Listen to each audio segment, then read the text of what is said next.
ದೇವಸ್ಥಾನದಲ್ಲಿ ಸಿಗುವಂಥ ಪುಳಿಯೋಗರೆ ಪ್ರಸಾದವನ್ನು ನಿಮಗೂ ತಿನ್ನಬೇಕು ಅನಿಸುತ್ತಾ? ಹಾಗಿದ್ರೆ ತುಂಬ ಸುಲಭವಾಗಿ ಮನೆಯಲ್ಲಿ ಈ ವಿಧಾನದಲ್ಲಿ ಮಾಡ್ಕೊಳ್ಳಿ, ತುಂಬ ರುಚಿಕರವಾಗಿರುತ್ತೆ. Hello friends, welcome back to my channel. ಇವತ್ತಿನ ವಿಡಿಯೋದಲ್ಲಿ ತುಂಬ ಸಿಂಪಲ್ ವಿಧಾನದಲ್ಲಿ ಪುಳಿಯೋಗರೆ ಗೊಜ್ಜನ್ನು ಮಾಡ್ಕೊಂಬರೋಣ.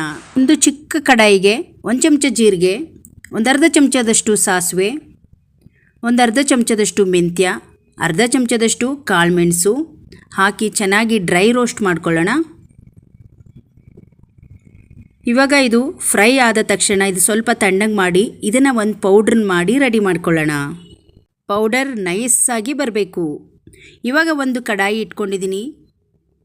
ಸ್ವಲ್ಪ ಎಣ್ಣೆ, ಕಡಲೆಬೀಜ ಸ್ವಲ್ಪ ಚೆನ್ನಾಗಿ ಫ್ರೈ ಮಾಡಿಕೊಂಡು, 1 ಚಮಚ ಉದ್ದಿನಬೇಳೆ, 1 ಚಮಚ ಕಡಲೆಬೇಳೆ ಚೆನ್ನಾಗಿ ಇದು ರೋಸ್ಟ್ ಆಗೋವರೆಗೂ ಫ್ರೈ ಮಾಡಿ ಇದನ್ನು ಸಪ್ರೇಟಾಗಿ ಎತ್ತಿಟ್ಕೊಳ್ಳೋಣ. ಸೇಮ್ ವಿಧಾನದಲ್ಲೇ ನೀವು ಕೂಡ ಮಾಡ್ಕೊಳ್ಬೇಕು.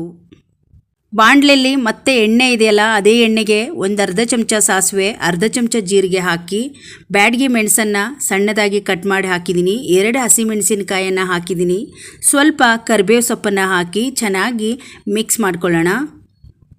ಇದು ಸ್ವಲ್ಪ ರೋಸ್ಟ್ ಆಗೋವರೆಗೂ ಇದನ್ನು ಕೂಡ ಫ್ರೈ ಮಾಡಿ ಇದನ್ನು ಒಂದು ತಟ್ಟೆಗೆ ತಗೊಳ್ಬೇಕು. ನಾವು ತೋರಿಸಿರುವ ವಿಧಾನದಲ್ಲೇ ನೀವು ಈ ಗೊಜ್ಜನ್ನು ಮಾಡ್ಕೊಳ್ಳಿ, ತುಂಬ ರುಚಿಕರವಾಗಿರುತ್ತೆ. ಇವಾಗ ನೋಡಿ ರೋಸ್ಟ್ ಆಗಿದೆ, ಒಂದು ತಟ್ಟೆಗೆ ತಗೊಳ್ಳೋಣ ಇದನ್ನು. ಅದೇ ಕಡಾಯಿಯಲ್ಲಿ ಎಣ್ಣೆ ಇದೆಯಲ್ಲ, ಹುಣಸೆಹಣ್ಣಿನ ಗೊಜ್ಜನ್ನು ನೆನೆಸಿದ್ದೆ, ಸ್ವಲ್ಪ ಹೊತ್ತಿಗೆ ಮುಂಚೆ ನೆನೆಸಿರುವ ಹುಣಸೆಹಣ್ಣಿನ ಗೊಜ್ಜನ್ನು ಹಾಕ್ಕೊಳ್ಳೋಣ. ಸ್ವಲ್ಪ ಉಪ್ಪನ್ನು ಹಾಕಿ ಚೆನ್ನಾಗಿ ಮಿಕ್ಸ್ ಮಾಡ್ಕೊಳ್ಳೋಣ. ನೀರಿನ ಅಂಶ ಹೋಗೋವರೆಗೂ ಇದನ್ನು ಫ್ರೈ ಮಾಡ್ಕೊಳ್ಬೇಕು. 1 ಚಿಟಿಕೆಯಷ್ಟು ಅರಿಶಿಣ, ಸ್ವಲ್ಪ ಇಂಗನ್ನು ಹಾಕ್ಕೊಳ್ಳೋಣ. ಚೆನ್ನಾಗಿ ಮಿಕ್ಸ್ ಮಾಡ್ತಾ ಇದರ ನೀರಿನಂಶ, ಹುಣಸೆಹಣ್ಣಿನ ನೀರಿನಂಶ ಎಲ್ಲ ಕಡಿಮೆ ಆಗಬೇಕು. ಅಲ್ಲಿವರೆಗೂ ಇದನ್ನು ಮಿಕ್ಸ್ ಮಾಡಿಕೊಂಡು ಒಂದು 50 ಗ್ರಾಮ್ ಬೆಲ್ಲವನ್ನು ತೊಗೊಂಡಿದ್ದೆ, ಪುಡಿ ಬೆಲ್ಲವನ್ನು ಹಾಕ್ಕೊಳ್ತಾ ಇದ್ದೀನಿ. ಚೆನ್ನಾಗಿ ಮಿಕ್ಸ್ ಮಾಡಿಕೊಂಡು ಕೊಬ್ಬರಿ ಪುಡಿನ ಒಂದು ಅರ್ಧ ಬಟ್ಲಷ್ಟು ಕೊಬ್ಬರಿ ಪುಡಿನ ಹಾಕ್ಕೊಳ್ತಾ ಇದ್ದೀನಿ, ಒಣ ಕೊಬ್ಬರಿ ಪುಡಿ ಇದು. ಹಾಗೆ ನಾವು ಮಾಡಿಟ್ಟಿರುವ ಜೀರಿಗೆ ಮೆಣಸಿನ ಪುಡಿ ಎಲ್ಲದನ್ನು ಈ ಹುಣಸೆಹಣ್ಣಿನ ಗೊಜ್ಜಿಗೆ ಹಾಕಿ ಮಿಕ್ಸ್ ಮಾಡ್ಕೊಳ್ಳೋಣ. ಇವಾಗ ನೋಡಿ ಈ ಘಮಘಮಿಸುವ ಗೊಜ್ಜು ರೆಡಿ ಆಯಿತು. ಇವಾಗ ನಾವು ಮಾಡಿಟ್ಟಿರುವ ಒಗ್ಗರಣೆಯನ್ನು ಹಾಕ್ಕೊಳ್ಳೋಣ. ಇದೇ ವಿಧಾನದಲ್ಲಿ ನೀವು ಕೂಡ ಮಾಡಿದರೆ ಗೊಜ್ಜು ತುಂಬ ರುಚಿಯಾಗಿರುತ್ತೆ. ಇವಾಗ ನೋಡಿ ಮಾಡಿರುವ ಒಗ್ಗರಣೆಯನ್ನು ಮಿಕ್ಸ್ ಮಾಡ್ಕೊಂಡಿದ್ದೀನಿ. ಕಡಲೆ ಬೀಜವನ್ನು ನಾವು ಲಾಸ್ಟಲ್ಲಿ ಹಾಕ್ಕೊಳ್ಳೋಣ. ಉದುರುದ್ರಾಗಿರುವ ಅನ್ನವನ್ನು ರೆಡಿ ಮಾಡಿ ಇಟ್ಕೊಳ್ಳಿ ನೀವು ಮೊದಲೇ. ಇಂಥವೆಲ್ಲ ಗೊಜ್ಜು ಮಾಡಿಕೊಂಡಾಗ ಉದುರುದ್ರಾಗಿರಬೇಕು, ಅನ್ನ ತಣ್ಣಗಾಗಿರಬೇಕು. ಈಗ ನೋಡಿ ಗೊಜ್ಜು ರೆಡಿ ಇದೆ. ಇವಾಗ ಅನ್ನವನ್ನು ನಮಗೆ ಮಿಕ್ಸ್ ಮಾಡ್ಕೊಳ್ಳೋಣ. ನಮಗೆ ಎಷ್ಟು ಗೊಜ್ಜು ಬೇಕೋ ಅಷ್ಟು ಅನ್ನಕ್ಕೆ ನಾವು ಕಲಿಸ್ಕೊಬೋದು. ಗೊಜ್ಜನ್ನು ಮಾಡಿ ಬಾಕ್ಸಲ್ಲಿ ಹಾಕಿ ಇಟ್ಕೊಳ್ಬೋದು, ಯಾವಾಗ ನಮಗೆ ಬೇಕಾಗುತ್ತೋ ಆವಾಗ ನಾವು ಕಲಿಸ್ಕೊಬೋದು. ನಾನಿಲ್ಲಿ ಸ್ವಲ್ಪ ರೈಸಿಗೆ ನಾನು ಈ ಗೊಜ್ಜನ್ನು ಮಿಕ್ಸ್ ಮಾಡ್ಕೊಳ್ತಾ ಇದ್ದೀನಿ.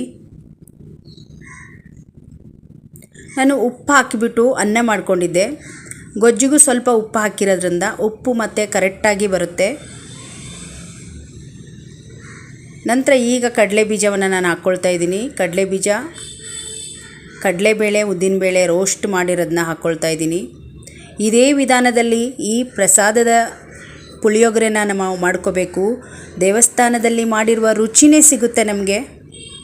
ಇವಾಗ ನೋಡಿ ಘಮಘಮಿಸುವ ತುಂಬ ರುಚಿಕರವಾಗಿರುವ, ಜಾಸ್ತಿ ಮಸಾಲನೂ ಕೂಡ ಇಲ್ಲ ಇದರಲ್ಲಿ, ತುಂಬ ರುಚಿಯಾಗಿರುತ್ತೆ. ನೀವು ಒಮ್ಮೆ ಹೀಗೆ ಟ್ರೈ ಮಾಡಿ ನೋಡಿ. ಇವತ್ತಿನ ಪುಳಿಯೋಗರೆ ಗೊಜ್ಜು ನಿಮಗೆ ಇಷ್ಟ ಆದರೆ ಒಂದು ಲೈಕ್ ಮಾಡಿ, ಹಾಗೆ ಈ ವಿಡಿಯೋವನ್ನು ಶೇರ್ ಮಾಡಿ. ಇನ್ನಷ್ಟು ವಿಡಿಯೋಗಳಿಗಾಗಿ ನಮ್ಮ ಚಾನಲನ್ನು ಸಬ್ಸ್ಕ್ರೈಬ್ ಮಾಡ್ಕೊಳ್ಳಿ. ಮತ್ತೆ ಮುಂದಿನ ರೆಸಿಪಿಯೊಂದಿಗೆ ಸಿಗೋಣ. ಅಲ್ಲಿಯವರೆಗೂ ಧನ್ಯವಾದಗಳು.